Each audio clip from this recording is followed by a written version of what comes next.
Dear students, good morning. আজি আমি চাম কোয়াৰ্টাইল ডিসক্ৰিট ডাটাৰ কাৰণে গ্ৰুপ ডিসক্ৰিট ডাটাৰ কাৰণে হল তে আমাৰ example 58 to find quartile 1 and quartile 3 from the following data এখিনি আমাৰ x আৰু y মানে কি ফ্ৰিকুৱেন্সি দিয়া আছে এখিনি হল x ৰ কৰেসপন্ডিং আমাৰ ফ্ৰিকুৱেন্সি দিয়া আছে তে আমি ফৰ্মুলাটো জানো যে গ্ৰুপ ডাটাৰ কাৰণে ডিসক্ৰিট ডাটাৰ কাৰণে আমাৰ q কে কোয়াৰ্টাইল k ইকুৱেল টু আমি কি পাম k into capital n plus 1 divided by 4 এতিয়া ক্যাপিটাল n মানে জানো যে আমি কি সামেশন f হল ফ্ৰিকুৱেন্সিৰ টোটালটো এতিয়া আমি কিউমুলেটিভ ফ্ৰিকুৱেন্সি লাগিব আমাৰ কিউমুলেটিভ ফ্ৰিকুৱেন্সি আমি কিমান পাম কিউমুলেটিভ ফ্ৰিকুৱেন্সি সহায়ত আমি উলিয়াম কিউমুলেটিভ ফ্ৰিকুৱেন্সি ফাৰ্স্ট 8 আহিব নেক্সট 8 প্লাস 6 14 14 প্লাস 14 28 তেনেকৈ আমি কিউমুলেটিভ ফ্ৰিকুৱেন্সি উলিয়াই ললো আমি n টো পালোগে কি বা সামেশন f টো পালোগে 84 পালোগে তো আমি ফৰ্মুলা আমাৰ কোয়াৰ্টাইল 1 আৰু 3 লাগে উলিয়াব হল তে k ভ্যালুটো 1 পুট কৰিলে আমি কি পাম 1 into n plus 1 n মানে আমি 84 পালো 84 plus 1 by 4 যেহেতু আমি কোয়ার্টাইলক 4 ইকুয়াল পার্টছত ভাগ কৰো 85 plus 85 divided by 4 কৰিলে আমি পামগে 21.5 এই ভ্যালুটো আমি কিউমুলেটিভ ফ্ৰিকুৱেন্সি সাম কিউমুলেটিভ ফ্ৰিকুৱেন্সিত আমি 21.5 টো আমি কত পাম যেহেতু 21.5 টো 14 তকে ডাঙৰ কিন্তু কি 28 তকে সৰু এ 14 ত আমাৰ সোমাই নাথাকে 28 তকে সৰু যেহেতু 21.5 টো ইয়াত সোমাই থাকিব তে 28 ৰ কৰেসপন্ডিং আমি x ৰ ভ্যালু কিমান পালো 16 পালো হল তেতিয়া আমাৰ কোয়ার্টাইল 1 টো আমি কি পাম 16 পাম হল তেনেকৈ কোয়ার্টাইল 3 টো যদি আমি চাও তে k ভ্যালুটো 3 আহিব 3 ইনটু কি n plus 1 divided by 4 3 into 85 divided by 4 তেনেকৈ চালে আমি পামগে 63.75 এই 63.75 টো আমি কিউমুলেটিভ ফ্ৰিকুৱেন্সি ডাটাটোত আমাৰ কত সোমাই থাকিব যেহেতু 63.75 55 তকে ডাঙৰ কিন্তু 71 তকে সৰু ইয়াৰ কৰেসপন্ডিং আমাৰ x ৰ ভ্যালু কিমান আছে 70 তেতিয়া আমি পাম x3 ভ্যালুটো 70 মানে কোয়ার্টাইল 3 টো পাম আমি 70 হল এনেকৈ আমি ডিসক্রিট ডাটাৰ কাৰণে দিয়া থাকিলে আমাৰ ডিসক্ৰিট গ্ৰুপ ডাটাৰ কাৰণে দিয়া থাকিলে ফৰ্মুলা এটো আৰু যদি হে কন্টিনিউয়াছৰ কাৰণে থাকে আমি লাষ্ট ক্লাছত কন্টিনিউয়াছৰ বিষয়ে চাইছিলো কন্টিনিউয়াছ ডাটা থাকিলে আমি কোয়াৰ্টাইল কেনেকৈ উলিয়াও হেতু তোমালোকে পাৰিবা কৰিব এটা ডিসক্ৰিট ডাটাৰ কাৰণেও তেনেকৈ সহজ তোমালোকে চাবা এটো হল গ্ৰুপ ডাটাৰ কাৰণে আন গ্ৰুপ ডাটাৰ কাৰণে তেনেকৈ আমি এটো 21.5 টো পালো নহয় 21 আইটেমটোৰ লগত 0.5 টো কি হ'ব 21 আইটেমৰ পিছৰ আইটেমটো কি 22 আইটেম আৰু 21 ৰ ডিফাৰেন্সটো কাৰ লগত এই 0.5 টোৰ লগত মাল্টিপ্লাই হ'ব হল তেনেকৈ আমি আন গ্ৰুপ ডাটাৰ কাৰণে কোয়ার্টাইল উলিয়াও তেনে ইজি কোয়ার্টাইল যদি আমি ডিসাইলটো চাও ডিসাইল আমি কি পাইছিলো Deciles are the values which divide the series into 10 equal parts. Decile to amar kiman bhagot bhag kore 10 equals parts ot amar bhag koribo. Mi d1 d2 d3 ami positional value to ki d1 e decile 1 decile 2 tenaka ami decile 9 leke sam hol. Te amar yan median amar কি হ'ব d5 টো আমাৰ median হ'ব decile 5 টো আমাৰ কাৰণে median এটো আমাৰ 50% above আৰু below কি সমানে থাকিব 50% হল each part containing 10% of the total তে প্ৰত্যেকটো পাৰ্টে আমাৰ কি কৰিব 10% আমাৰ 100% হ'ব 10% কে আমাৰ ভাগ কৰিব হল for example d1 or first decile d1 টো চাও যদি ইয়াক আমি কি বুলি কম ফাৰ্স্ট ডিসাইল বুলি কম has 90% of the observation above it তে d1 টো যদি আমি কনসিডাৰ কৰো d1 টো কনসিডাৰ কৰিলে আমাৰ d1 to a2 position to যদি d1 ৰ পজিশন টু আমি চাও d1 ৰ পজিশন টু চাবলে হলে আমাৰ d1 ৰ ওপৰত আমাৰ কিমান পাৰ্সেন্ট আছে 100% ৰ আমি এখিনি পা এখিনি আমাৰ 10% হে d1 ৰ তলত আমাৰ কিমান থাকিব বিলোত আমাৰ 10% থাকিব আৰু এবভত আমাৰ কিমান 90% থাকিব হেতু কৈছে d1 ৰ first ডিসাইল has 90% of the observation above it and 10% of the observation below it হল তেনেকৈ d2 ৰ ক্ষেত্ৰত আমাৰ এবভত 80% থাকিব আৰু বিলোত আমাৰ 20% থাকিব তেনেকৈ d9 পজিশনটো যদি আমি উলিয়াও d9 পজিশন ভ্যালুটো আমি এবভত থাকিব 10%, বিলত থাকিব 90% হল। তে আমি কোৱাৰ্টাইলত আমি 4 ইকুৱেল পাৰ্টছত ডিভাইড কৰিছিলোঁ আৰু ডিচাইলত আমি 10 ইকুৱেল পাৰ্টছত ডিভাইড কৰিছোঁ হল। তে আনগ্ৰুপ ডাটাৰ কাৰণে বাকি একে কোৱাৰ্টাইলৰ নিচিনা কোৱাৰ্টাইলত খালি আমি 4 ইকুৱেল পাৰ্টছত ডিভাইড কৰিছিলোঁ কাৰণে ফৰ্মুলাটোত আমাৰ ডিভাইডেড বাই 4 আহিছিলে আৰু ইয়াত আমাৰ 10 ইকুৱেল পাৰ্টছত ডিভাইড কৰিছোঁ কাৰণে ডিভাইডেড বাই 10 আহিছে হল। বাকিখিনি আমাৰ একে। গ্ৰুপ ডাটাৰ কাৰণে কোৱাৰ্টাইলৰ ক্ষেত্ৰত আমাৰ কি আছিলে kn ডিভাইডেড বাই 4 আহিছিলে, ইয়াত আমাৰ কি আহিব 10 আহিব হল। ডিচাইলৰ টেলৰ যোনটো কৰিলোঁ সেইটো মতে আমি চালে ইকুৱেল কোৱাৰ্টাইলৰ কাৰণে 4 ইকুৱেল পাৰ্টছত ভাগ কৰিছিলোঁ কাৰণে 4 আহিছিলে। এতিয়া ডিচাইলত গ্ৰুপ ডিস্ক্ৰিট ডাটাৰ কাৰণে চালে আমি ডিভাইডেড বাই 10 আহিব আৰু আমি কে ভ্যালুটো যোনটো পজিশনে নিবিচাৰোঁ কে ভ্যালুটো যদি আমি 10 বিচাৰোঁ 9 বিচাৰোঁ তেতিয়া কে ভ্যালুটো ইয়াত কি 9 মাল্টিপ্লাই হ'ব হল n+1 ৰ লগত। তেনেকে পাৰ্চেণ্টাইলটো যদি চাওঁ percentiles are the values which divide the series into 100 equal parts. পাৰ্চেণ্টাইলটো আমাৰ কি কৰিব সিৰিজটোক 100 ইকুৱেল পাৰ্টছত ভাগ কৰিব।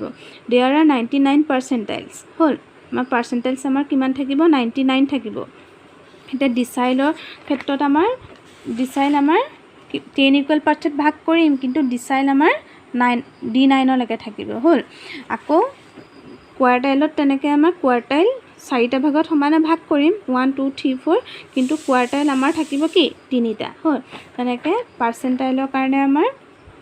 100 ইকুৱেল পাৰ্টছ হ'ব কিন্তু পাৰ্চেণ্টাইল আমাৰ থাকিব কি 99। তে P50 টো 100ৰ যদি সমানে দুভাগ কৰোঁ P50 হ'ব। পাৰ্চেণ্টাইল 50 টো আমাৰ কাৰণে কি হ'ব মিডিয়ান আহিব হল। যদি P40 টো আমি কনসিডাৰ কৰোঁ P40 অৰ্ডাৰ 40 পাৰ্চেণ্টাইল আমি পাৰ্চেণ্টাইল যদি P40 পাৰ্চেণ্টাইলৰ পজিশনটো আমি চাওঁ হল কিমান ভ্যালু হ'ব। যদি হেতু আমি পজিশনটো চাওঁ তেতিয়া আমাৰ 40% অবজাৰভেশন বিলো তে 40% এখিনি যদি P40 টো থাকে 40% বিলোত থাকিব আৰু 60% কি এবভ হ'ব হল। ফৰ্মুলাটো গ্ৰুপ ডাটা আৰু আনগ্ৰুপ ডাটাৰ কাৰণে বাকিখিনি নিচিনা একে। কোৱাৰ্টাইল আৰু ডিচাইলৰ কাৰণে ডিচাইলত আমি আৰু পাৰ্চেণ্টাইলত 4 আৰু 10 পাতিছিলোঁ, ইয়াত আমি কোৱাৰ্টাইল আৰু ডিচাইলৰ কাৰণে 4 আৰু 10 পাতিছিলোঁ। এতিয়া পাৰ্চেণ্টাইলৰ কাৰণে কৰিলে আমি 100 হ'ব হল। বাকি ফৰ্মুলাটো একে আনগ্ৰুপ ডাটাৰ কাৰণে গ্ৰুপ ডাটাৰ কাৰণেও তেতিয়া ডিনমিনেটৰত আমাৰ কিমান আহিব 100 আহিব। ফৰ কণ্টিনিউয়াছ কেছৰ কাৰণে আমাৰ k * n ডিভাইডেড বাই কি 100 আহিব। বাকিখিনি আমাৰ একে থাকিব। যদি আমি প্ৰবলেমটো চাওঁ কালি কোৱাৰ্টাইলত যোনটো আমি প্ৰবলেম লৈছিলোঁ মাৰ্কছখিনি যে আমাৰ আছিলে 10 ষ্টুডেণ্টৰ মাৰ্কছখিনি 11 12 14 তেনেকৈ আমি চাইছিলোঁ। সেইখিনিৰ কাৰণে যদি আমি ডিচাইল 6টো উলিয়াওঁ ডিচাইল যদি 6টো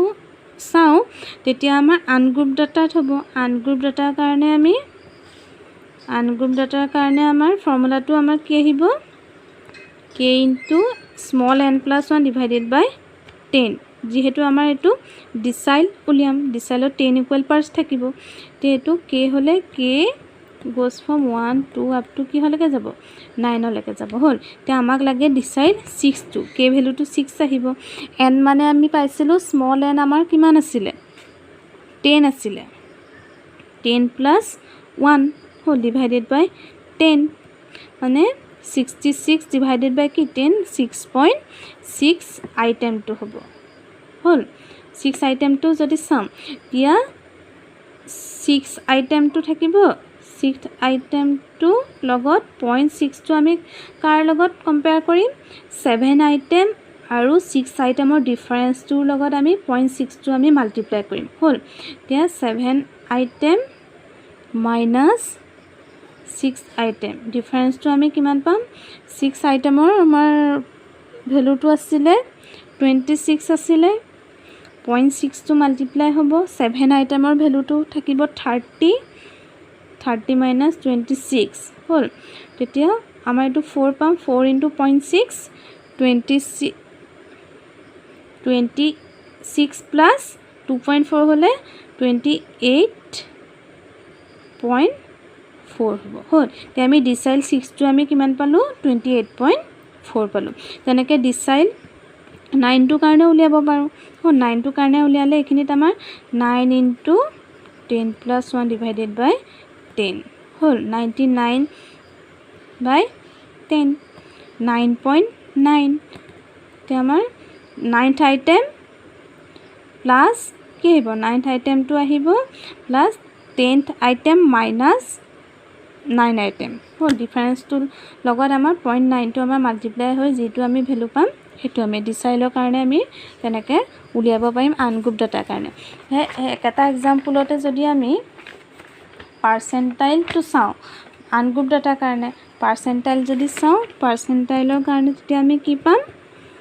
P58 টো যদি আমি চাও পাৰ্চেন্টাইল আমাৰ 58 পজিশনত আমাৰ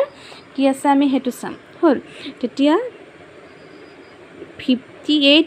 into n plus 1 divided by আমি এটো কি কৰিম 100 কৰিম যেহেতু আমি পাৰ্চেন্টাইল উলিয়াইছো p ডিসাইলৰ কাৰণে 10 আহিব আৰু কোৱাৰ্টাইলৰ কাৰণে 4 আহিব হ'ল তে n মানে আমাৰ আহিব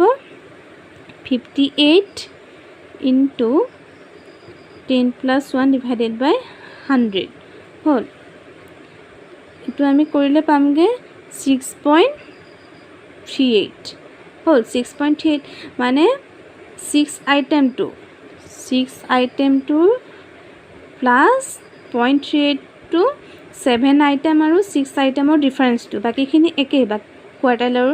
ডিসাইলৰ নিচিনা 7 আইটেম মাইনাস কি 6 আইটেম into 0.38 তো 6 আইটেমত আছিল আমাৰ 26 plus 0.38 7 আইটেমত আছিল 30 6 আইটেমত 26 তেতিয়া আমি পাম 27.52 হ'ল এতিয়া আমি পাৰ্চেন্টাইল 58 পজিশন টো চালো যদি আমি পাৰ্চেন্টাইল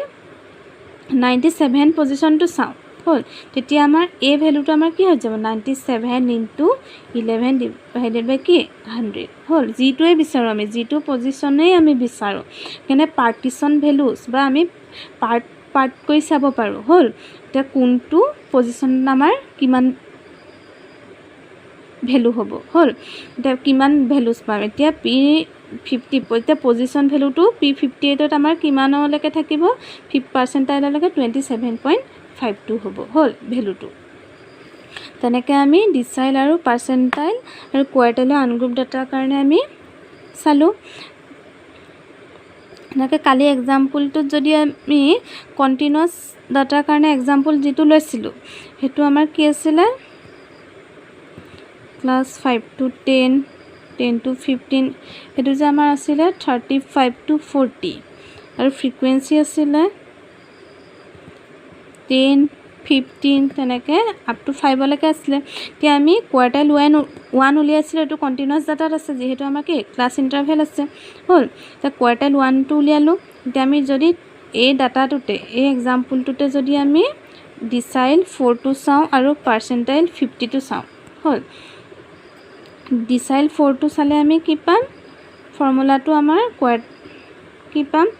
l plus kn ডিসাইলৰ কাৰণে কি 10 আহিব minus capital F divided by small f into h আকৌ p52 আহিব l plus kn divided by 100 minus capital F divided by small f into h হল এতিয়া 4 এটা k পজিশনটো আমাৰ কি আছে 4 আছে এখিনিত আমাৰ k ভ্যালুটো কি হ'ব 4 হ'ব আৰু p50 টো আমাৰ k ঠাইত আমাৰ কি আছে ভ্যালুটো 50 আছে তেতিয়া আমি 50 এটা কোৱাৰ্টাইল 1 ৰ ক্ষেত্ৰত আমি কেনেকৈ পাইছিলো kn divided by 4 hall k ভ্যালুটো 1 হ'ব তে আমি মিডিয়ান ক্লাসটো কোৱাৰ্টাইল ক্লাসটো আমি কেনেকৈ উলিয়াইছিলো a2 সহায়ত উলিয়াইছিলো n/4 হল সামেশন f/4 g2 কৰি ভ্যালু পাইছিলো তাৰ ভ্যালুটো আমি কিউমুলেটিভ ফ্ৰিকুৱেন্সি লগত আমি চাও হল কৰেসপন্ডিং আমি g2 ভ্যালু পাম মিডিয়ান ক্লাসটো হেতুৱে আমাৰ তাৰ পৰা আমি লোৱাৰ লিমিট চাইছিলো তে ডিসাইল 4 ৰ কাৰণে যদি আমি চাও তেতিয়া আমি কিহত কৰি লব লাগিব এটো আমাৰ একটো চাব লাগিব হল যেনেকৈ মিডিয়ান বা কোৱাৰ্টাইল উলোৱাৰ কাৰণে আমি চাইছিলো এতিয়া আমি ডিসাইলৰ কাৰণে চাম 4 into n divided by 10 হ'ল nটো আমাৰ কিমান হ'ব ইয়াত আমাৰ nটো আহিব 150 আহিব nটো আমি মানে ফ্ৰিকুৱেন্সিটো পাইছিলোঁ কি 150 পাইছিলোঁ হ'ল এটা 150 ইনটু 4 divided by 10 হ'ল তে আমাৰ কি পাম 60 পাম এই ভ্যালুটো আমি কিমান পালো 60 পালো এই 60 টো আমাৰ এতিয়া কিউমুলেটিভ ফ্ৰিকুৱেন্সি ডাটাটোত চাব লাগিব 60 টো আমাৰ কত সোমাই থাকিব হ'ল 62 কৰেসপন্ডিং আমাৰ ক্লাসটো আমাৰ কি হ'ব তেতিয়া আমি কিউমুলেটিভ ফ্ৰিকুৱেন্সিত আমাৰ কি 10 25 50 90 125 145 150 হয় তে 60 টো আমাৰ কত সোমাই দিব 60 টো আমাৰ যেহেতু 50 টোতকৈ ডাঙৰ কিন্তু কি 90 তকৈ সৰু 90 কৰেসপন্ডিং আমাৰ মিডিয়ান ক্লাসটো আমাৰ কি হ'ব এটো 15 to 20 হলে 20 to 25 এটা ফোর্থ নাম্বাৰটোত আমাৰ কি আছে 20 to 25 ক্লাস হল তেতিয়া আমাৰ L টো হ'ব লোৱাৰ ক্লাসটো হ'ব 20 L টো আমি 20 পালো হল এটো ভ্যালুটো আমি পালো 60 হল দেন আমি যোনটো আমি ক্লাস পাইছিলো হে ক্লাসটোৰ প্ৰিসিডিং ভ্যালুটো আমাৰ কি আছে 50 এটো আমাৰ বাকিখিনি আৰু একে বাকিখিনি কোৱাৰ্টাইল মিডিয়ানৰ কাৰণে আমি যেনেকৈ চাইছিলো বাকিখিনি একে ডিফাৰেন্সটো আহিব খালি মিডিয়ান ক্লাসটো সিলেক্ট কৰোতে আমাৰ কোৱাৰ্টাইলৰ কাৰণে কৰিম ডিভাইডেড বাই 4 ডিনোমিনেটৰটো 4 আহিব ডিসাইলৰ কাৰণে 10 আহিব আৰু পাৰ্চেন্টাইলৰ কাৰণে 100 আহিব ডিফাৰেন্সটো আমাৰ এইখিনি মিডিয়ান ক্লাসটো লোৱাৰ লিমিটটো আমি সিলেক্ট কৰোতে এইখিনি ডিফাৰেন্সটো আহিব বাকিখিনি প্ৰসিডিউৰ একে তোমালোকে কৰি পেলাবা কালি কৰা এক্সাম্পলটোৰ সহায়ত ডিসাইল 4 টো আমি ৰিজাল্ট পামগে ডিসাইল 4 ৰ ৰিজাল্টটো এজ টো হ'ব 5 f মানে ফ্ৰিকুৱেন্সিটো আমাৰ আহিব কিমান 40 হল কিনে নিজে কৰিব পাৰিবা ডিসাইল 4 টো লিয়ালো তেতিয়া তেনেকে পাৰ্চেন্টাইল 50 টো লিয়াবলে হলে এই k ভ্যালুটো আমাৰ কি হ'ব 50 into n divided by 100 hall n টো পাল আমি 150 পালো তেতিয়া আমাৰ কিমান হ'ব 75 আহিব তে 75 টো আমাৰ কি হ'ব 50 তকৈ ডাঙৰ কিন্তু 90 তকৈ সৰু একে আমাৰ l টো আমাৰ কি হ'ব 20 হ'ব হল বাকিখিনি আমাৰ একে থাকিব তেনেকৈ যদি p50 টো নকৰি আমি যদি হে p98 টো লিয়াও তেনেকৈ k ভ্যালুটো আমাৰ কি হ'ব 98 আহিব হল তা কন্টিনিউয়াছৰ কাৰণে